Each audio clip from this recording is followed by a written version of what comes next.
क्या लग रहा है सर, रैंक 1 फिर से 10th में भी? इस बार तो कंफर्म है, कोई उसमें शक नहीं है।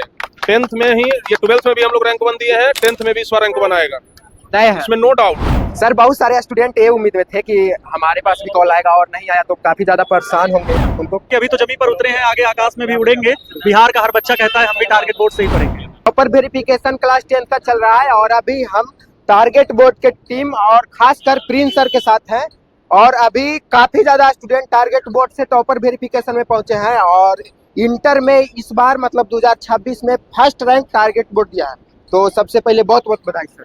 Thank you so much. तो कैसा लग रहा है, आज कितना स्टूडेंट पहुंचे हैं सर? आज तो अभी तक हमें लगता है कि 50-60 प्लस स्टूडेंट पहुंच गए हैं। बिल्कुल, कल भी टॉपर वेरिफिकेशन है। कल भी है और परसों भी है। तो कहाँ से है सर आप? लखीसराय से। कितना अच्छा लग रहा है यहाँ पे? बहुत अच्छा लग रहा है सर, से पहली बार मिल रहा है सामने से।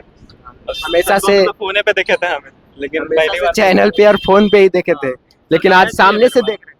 हाँ, सर का बैच भी है मेरे पास, क्रैश कोर्स है, हम लास्ट में लिए थे क्रैश कोर्स सर का। ऑनलाइन ही क्लास करते हैं? हाँ, ऑनलाइन क्लास किए थे। तो ये मिठाई का डब्बा प्राप्त करने में कितना मेहनत लगा? बहुत मेहनत लगा था, साल भर पढ़े थे, अच्छा से कंसिस्टेंसी के साथ पढ़े थे। और अगर कंसिस्टेंसी के साथ सही से अगर जो टीचर बता रहे उतना करेंगे तो आराम से आ जाएगा यहाँ। कितना घंटा पढ़ाई करते हैं? शुरू में 4-5 घंटा और लास्ट में 10 घंटा से ज़्यादा। लास्ट का 2-3 महीना 10 घंटा से ज़्यादा पढ़े था। अच्छा, एक चीज चलते रहता है कि जो टॉपर स्टूडेंट आते हैं वो सोशल मीडिया से दूर रहते हैं, मतलब सच में आप भी सोशल? नहीं, हम तो सोशल मीडिया बहुत यूज करते थे, गेम भी खेले थे शुरू में, लास्ट में नहीं खेले थे, बस शुरू में गेम भी खेले थे। आप पहला स्टूडेंट है जो टॉपर वेरिफिकेशन में पहुंचे हैं, आप ये बोल रहे हैं कि हम गेम भी खेलते थे? गेम भी खेलते थे। रील्स वील्स पूरा देखते थे? नहीं, रील्स वगैरह नहीं, गेम खेलते थे। गेम अच्छा लगता है। फायर हाँ, फ्री फायर खेलते थे। खेलते थे सर, और आज यहाँ पे फायर करते हैं। बिल्कुल ऐसा नहीं है कि अगर बच्चे पढ़ाई कर रहे हैं उसके साथ अगर कुछ मनोरंजन कर रहे हैं तो कोई बुरी बात नहीं है। बस मतलब ये है ना कि जो प्राइमरी चीज है वो पढ़ाई को देना चाहिए। सेकेंडरी में आप अगर 1-2 घंटा इधर मनोरंजन कर रहे हैं तो बहुत। हम हमेशा क्लास में कहते थे कि 8 घंटा सोइए, 8 घंटा पढ़िए, 8 घंटा मौज मस्ती करिए, ठीक है ना? तो तब जाकर के सफलता मिलता है। ऐसा नहीं कि दिन कोई आकर के टॉपर्स बन गया तो झूठ बोल रहा है कि हम तो दिन भर पढ़ते ही रहते थे, वो सब फालतू वाला बात है। सब मतलब ये करने के जैसे ये भी है तो ये भी एक नॉर्मल इंसान ही है। अब ये टॉपर्स बन गए तो ये थोड़े ना झूठ बोलेंगे कि हम दिन रात पढ़ते ही रहते थे। क्या कहिएगा आनंद सर, आप तो काफी ज्यादा शेरो शायरी के लिए जाने जाते हैं और फिजिक्स के बादशाह हैं आप। तो ये सब तो बच्चों का प्यार है और बच्चों की मेहनत है। बाकी टारगेट बोर्ड का मार्गदर्शन हमेशा से रहा है, चाहे 10th में प्रिंस सर का हो और 12th में सारी टीम, सभी मिल करके बच्चों के साथ प्रयास करते हैं और फिर बच्चे यहाँ तक पहुँचते हैं। तो हम लोग तो सिर्फ यही कहा करते हैं कि अभी तो जमीन पर उतरे हैं, आगे आकाश में भी उड़ेंगे। बिहार का हर बच्चा कहता है हम भी टारगेट बोर्ड से ही पढ़ेंगे। और जलवा यहाँ पे दिख रहा है। हाँ, जलवा तो यहाँ चल रहा है। जलवा सर, बहुत सारे स्टूडेंट यहाँ पे पहुंचे, लेकिन बहुत सारे स्टूडेंट ये इंतजार में थे कि हमारे पास भी कॉल आएगा और कल कॉल नहीं आया। बिल्कुल, कई बार होता है कि हम जो चाहते हैं वो नहीं मिल पाता, ईश्वर की कुछ और इच्छा होती है। लेकिन हम एक ऐसे शिक्षक हैं जो बच्चों के सिर्फ सफलताओं के नहीं बल्कि उनके प्रयास को भी अपने गले लगाते हैं।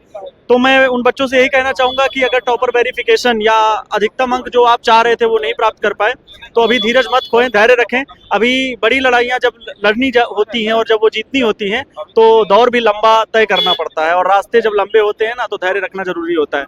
तो इन फ्यूचर आप अच्छा करेंगे, ईश्वर की कुछ और इच्छा होगी आपसे कुछ अच्छा करवाने की। ये तो छोटी मोटी उपलब्धियां हैं, टॉपर बन जाना या ना बनना या कुछ बात नहीं है।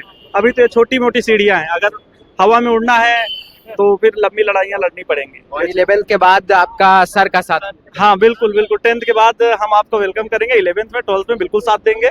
लेकिन हम सिर्फ यही नहीं कि आप टॉपर्स वेरिफिकेशन तक ही पहुंचे, बल्कि सिखाएंगे, समझाएंगे और आपके अच्छे व्यक्तित्व निर्माण में सहयोग करेंगे, पूरा मार्गदर्शन देंगे कि आप भविष्य में और किन क्षेत्रों में आप बेहतर कर सकते हैं।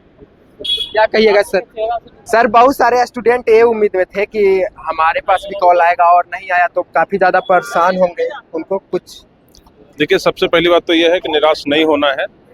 कुछ बच्चे मेहनत कम किए, कुछ बच्चे मेहनत ज़्यादा किए। जो मेहनत ज़्यादा किए वो आज यहाँ तक पहुँचे हैं। दूसरी बात ये कि भाग्य का भी कुछ साथ होता है। तो बच्चे जो यहाँ तक नहीं पहुँचे हैं वो हतोत्साहित नहीं हो, निराश ना हो, आगे मेहनत करें। यहाँ नहीं हुआ है, इंटर अभी एक मौका और बचा हुआ है, वहाँ तक आप जरूर पहुँच सकते हैं। अभी तो पूरा जिंदगी का लड़ाई और हाँ, अभी तो एक बच्चे और हमारे आ गए हैं। क्या बात है, बहुत बढ़िया। क्या है बाबू, कैसा गया इंटरव्यू? बहुत अच्छा, बहुत बढ़िया, एकदम तहलका मचा दिए। पूरा क्वेश्चन मतलब क्या लग रहा है सर, रैंक 1 फिर से 10th में भी? इस बार तो कंफर्म है, कोई उसमें शक नहीं है। 10th में ही, ये 12th में भी हम लोग रैंक 1 दिए हैं, 10th में भी इस बार रैंक 1 आएगा, तय है? इसमें नो डाउट। टारगेट बोर्ड का जलवा है, हाँ बिल्कुल जलवा जलवा नहीं, जलवा जलाल हो गया है एकदम, जलवा जलाल। एकदम जलवा जलाल हो गया। अभी देखिए बच्चा कल से ही हमारे पास आया हुआ है, कल से हम इसको ट्रेनिंग दे रहे थे बढ़िया से, और अच्छे तरीके से ये देखिए इंटरव्यू देकर के आया है, एग्जाम भी बढ़िया से गया है एकदम। बाबू ऐसे ही आगे मेहनत करते रहो, ठीक है। माता जी मिठाई लेकर खड़े हैं, कैसे हैं आप? अच्छा, कितना खुश है आज आपका बच्चा टॉपर वेरिफिकेशन में पहुंच गया है? बहुत खुशी। पूरा खुश है। ये मिठाई लेने का मौका सबको नहीं मिलता है, सही। और आज आपको मिला है, कहीं ना कहीं आपका बच्चा के थे। चलिए तो बाकी बहुत बहुत धन्यवाद।